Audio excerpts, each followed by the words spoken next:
মন্দারমণিতে থাকার সবচেয়ে বেস্ট অপশন হচ্ছে এই বিবেকানন্দ বা রামকৃষ্ণ আশ্রমের অতিথি নিবাস। এখানে কিন্তু আপনারা থাকতে পারেন।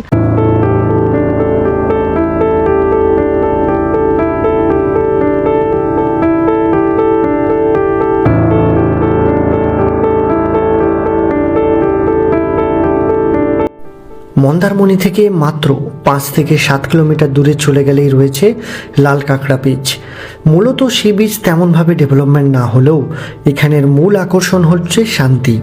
বর্তমানে দীঘার মতন মন্দারমণিতেও প্রচুর লোকের আনাগোনা লেগেই থাকে, তাই শান্তির খোঁজে মানুষজন এই লাল কাঁকড়া বিচে চলে আসেন। এখানে থাকার সবচেয়ে নির্ভরযোগ্য জায়গা হলো রামকৃষ্ণ মিশন।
মন্দারমণিতে থাকার সবচেয়ে বেস্ট অপশন হচ্ছে এই বিবেকানন্দ বা রামকৃষ্ণ আশ্রমের অতিথি নিবাস।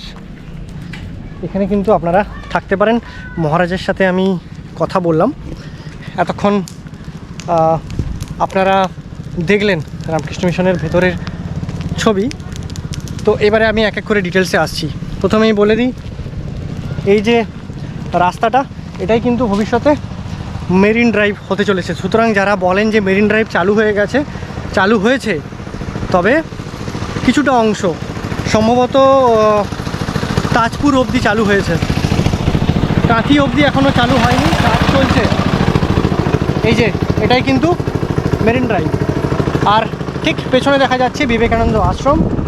এই বিবেকানন্দ আশ্রমে থাকতে গেলে আমার নিচে স্ক্রিনে যে নাম্বারটা পপ আপ হচ্ছে সেই নাম্বারে ফোন করতে হবে মহারাজকে। থাকা সমেত আপনার রিসোর্টেই যদি বুক করতে চান, শুধু থাকাতেই আপনাদের 1,500 টাকা 2,000 টাকা এমনিই যাবে। সুতরাং সবচেয়ে কম খরচে এবং সবচেয়ে নিরাপদে থাকার জায়গা হচ্ছে এই রামকৃষ্ণ মিশন। হচ্ছে এখানে আসার সবচেয়ে ভালো মাধ্যম হচ্ছে আপনি চাউলখোলা বাস স্টপেজে নামুন। ওখান থেকে যদি টোটো শেয়ার করেন রামকৃষ্ণ মিশন অবধি, তাহলে আপনি 150 টাকাতে আপনার হয়ে যাবে। 150 টাকা আপনি দিলে আপনি এসে যাবেন। আর যদি হিচহাইকিং করতে পারেন তাহলে তো আপনার কোনো টাকাই লাগবে না। আমি হলে হিচহাইকিং করে করে আসতাম। এখানে এসে আপনি বুকিং করে, আপনার যদি আগে থেকে বুক করা থাকে, আপনি রুম পেয়ে যাবেন, যে থাকতে পারেন। দিনের দিন আসলে মহারাজকে অ্যাপ্রোচ করতে পারেন এক রাতের জন্য। যদি অনেক সময় অনেক ক্যান্সেল হয়ে যায়, অনেকে আসেন না রুম বুক করে, সেক্ষেত্রে আপনি রুম পেয়ে যাবেন। তো আমার মতে মন্দারমণিতে থাকার সবচেয়ে বেস্ট অপশান হচ্ছে এই রামকৃষ্ণ মিশন। বেসিক্যালি আরও অনেক রিসর্ট বা অনেক জিনিস রয়েছে, বাট এটা ডিপেন্ড করে প্রত্যেকের ওপরে যে কারা কী ধরনের স্টে পছন্দ করেন। কারো বিচ রিসর্ট পছন্দ, কারো অন্য ধরনের জিনিস পছন্দ, কেউ গভর্নমেন্টতে থাকতে ভালোবাসেন। বাট আমার মতে কম খরচে থাকতে গেলে মন্দারমণি বিচ ঘুরতে গেলে এটা কিন্তু সবচেয়ে বেস্ট। আরেকটা খুব সুন্দর জিনিস এখানে রয়েছে, এই যদি রামকৃষ্ণ মিশনে আপনারা আসেন, সেটা হচ্ছে এই লাল কাঁকড়া বিচ। ঠিক আমার সামনে এরকম করে কোনো আলাদা লাল কাঁকড়া বিচ বলে কিছু নেই। মানুষজনের উপস্থিতি কম বলে কাঁকড়াদের এখানে আনাগোনা বেশি দেখা যায়। নিউ দীঘা বা ওল্ড দীঘা বা ওই ধরনের জায়গায় আগে একটা বহু আগে কাঁকড়াদের দেখা পাওয়া গেলেও এখন আর দেখা যায় না, কারণ প্রচুর হোটেল বা প্রচুর মানুষের যাতায়াতের ফলে কাঁকড়ারা প্রায় ওখানে আর আসে না। এই হচ্ছে আমার পেছনে সমুদ্র, খুব অসাধারণ লাগছে। সারাদিন বিকেলবেলাটা এখানে বসে থাকলে আর কোথাও যাওয়ার দরকার নেই, কোনো স্পটে যাওয়ার দরকার নেই। এই রামকৃষ্ণ মিশনের সামনে এই লাল কাঁকড়া বিচে আসুন, সারাটা দিন আপনি এখানে কাটিয়ে দিতে পারবেন। সবচেয়ে ভালো ব্যাপার যেটা হলো, আমি ভেবেছিলাম কখন খাবো, কারণ অলরেডি 12টা বেজে গেছে। আমাদের প্ল্যান ছিল তাজপুর শঙ্করপুর হয়ে তারপর নিউ দীঘা যাওয়ার, কারণ আমাদের হোটেল বুকিং রয়েছে কিন্তু ওখানে ইউথ হোস্টেল। বাট এখানে মহারাজ নিজেই বললেন যে তোমরা খেয়ে যেতে পারো। তো দুপুরের খাওয়া দাওয়া এখানে হচ্ছে, ভগবানের আশীর্বাদ। যা হোক, এখানেই আমরা খেয়ে নেবো 1টার মধ্যে। আপাতত এই বিচটা এক্সপ্লোর করবো, 1 ঘন্টা আমাদের সময় আছে, ঘুরে বেড়াবো।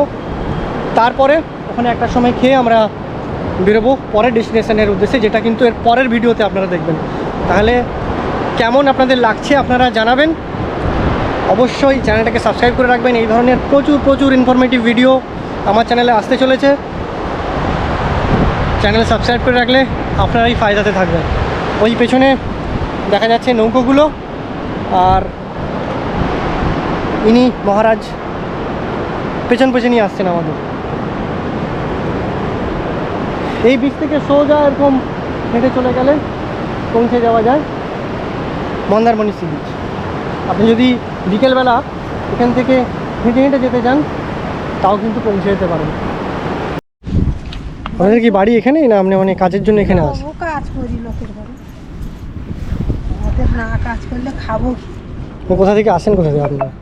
ওদিকে মানে কাঁথি ফাতি রয়েছে? না না না, এখানে সব বন্যা ভেঙে গিয়েছিল না, সব ঘর বাড়ি। আমাদের অনেক লোকদের সাহায্য করেছে, চাল ডাল কিছু ছিল না, বাড়ি একবার নেই। এগুলো তো উঁচু ছিল, তো চলে গেছে। যা ঢুকি তো জল এতটা এখান থেকে এসেছিল এই বাড়ির ভিতরে, বাড়ি ঘর গাড়ি আর সব কটা ঘরের ভিতরে। আপনারা তখন কোথায় ছিলেন তখন? যাদের পাকা বাড়ি তাদের ভাঙেনি, আমাদের কাঁচা। তখন এই রামকৃষ্ণ মিশন ছিল নাকি? মিশন ছিল? হ্যাঁ, মিশনেরই অনেক লোক ছিল।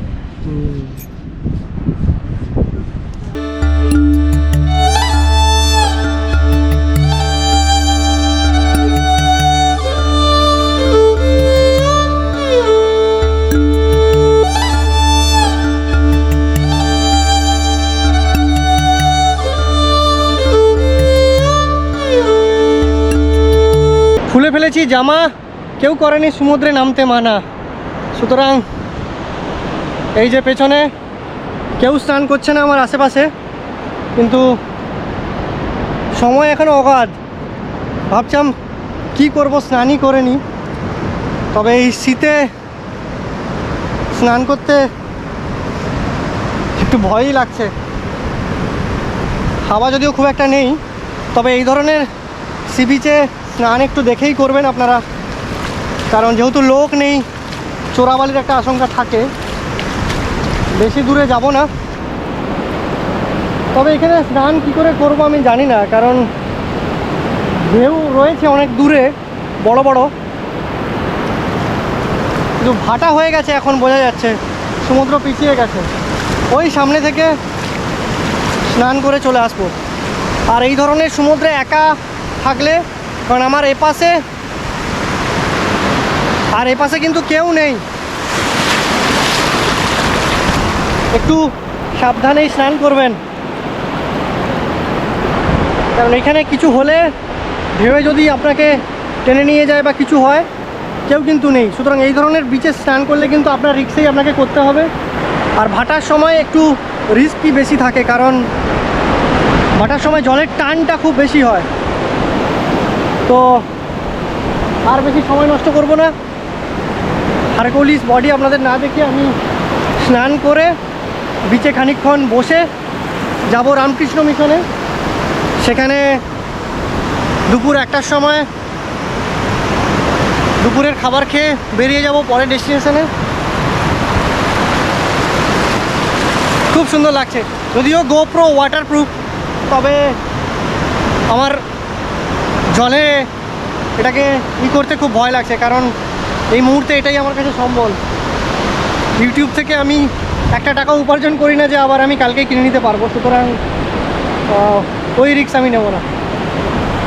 এবারে রোদ বেরিয়েছে, সূর্যি মামা তার মেঘের চাদর ঠেলে সরে বেরিয়েছে।